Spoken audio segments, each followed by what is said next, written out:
Selamat siang untuk kita semua.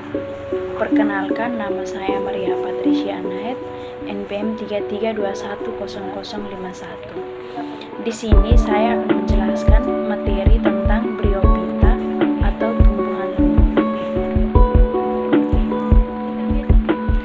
Yang pertama, ciri-ciri tumbuhan lumut. Pada umumnya, tumbuhan lumut berwarna hijau karena selnya terdapat plastida dengan klorofil A dan klorofil B dan bersifat autotrof. Yang kedua, tumbuhan lumut tubuh kecil, umumnya hanya berukuran beberapa milimeter atau beberapa sentimeter. Yang ketiga, tumbuhan peralihan antara tumbuhan berkulmus dan tumbuhan bertalus. Yang keempat, memiliki rizoid atau akar semu yang berfungsi sebagai alat perekat pada tempat hidupnya dan untuk menyerap air dan mineral dari lingkungan. Yang kelima, belum mempunyai jaringan pengangkut, xilem dan fluid. Yang keenam, pada tumbuhan lumut terdapat gametania, yaitu yang pertama antheridium yang menghasilkan spermatozoid, yang kedua archegonium yang menghasilkan ovum. Yang berikutnya, cara hidup dan habitat. Tumbuhan lumut atau gematofit mengambil makanan bahan anorganik menggunakan rizoid dengan cara difusi. Yang kedua, lumut mensintesis sendiri bahan anorganik menjadi bahan organik melalui proses fotosintesis. Yang ketiga, lumut hidup pada tempat yang teduh, lembab, dan basah seperti tanah, bebatuan, dan pohon. Yang keempat, lumut kebanyakan hidup menempel pada batang pohon atau epifit atau menempel pada daun atau epifit. Yang berikut struktur tubuh lumut. Bagian yang pertama adalah batang.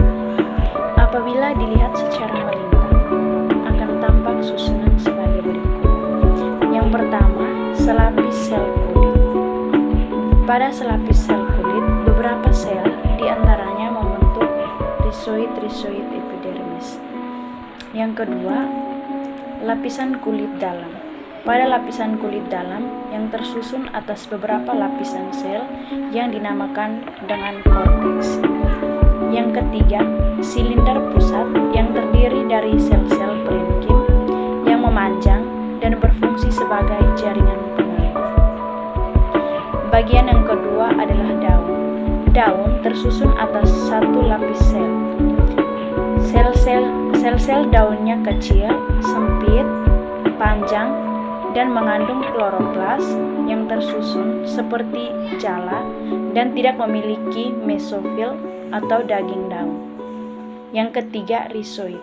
Rizoid terdiri dari selapis sel, kadang dengan sekat yang tidak sempurna, bentuk seperti benang sebagai akar, untuk melekat pada tempat tumbuhnya dan menyerap garang-garang mineral. Yang berikut, berdasarkan letak antheridium dan archegonium, lumut ada beberapa macam kelompok, yaitu yang pertama lumut homotalamus, antheridium dan archegonium dalam talus. Lumut berumah satu atau monosis. Yang kedua, lumut heterotalamus, antheridium dan archegonium dalam talus yang berbeda. Lumut berumah dua atau diesis. Lumut dan bagian-bagiannya. Yang pertama adalah stolon. Yang kedua, rizoid. Yang ketiga, gametofit yang menghasilkan gamet. Yang keempat, seta. Yang kelima, sporangium. Yang keenam, sporofit yang menghasilkan spora.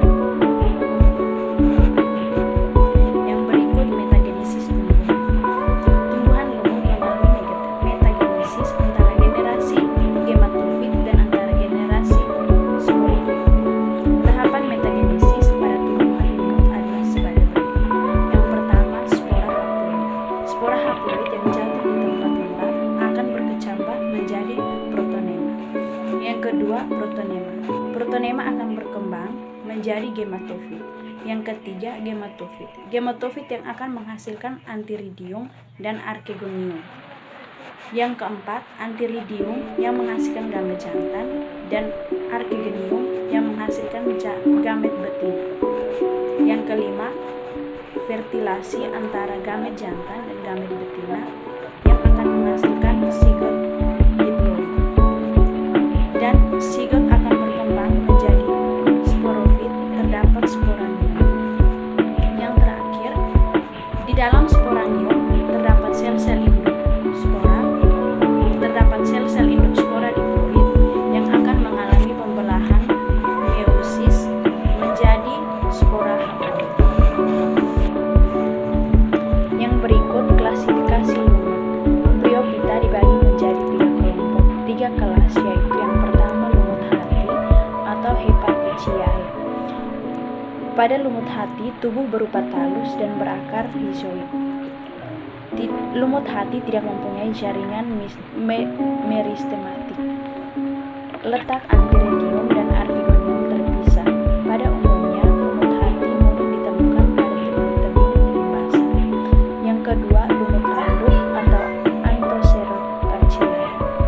Lumut ini dikenal dengan lumut tanduk karena sporofitnya mempunyai kapsul yang menyerupai tanduk.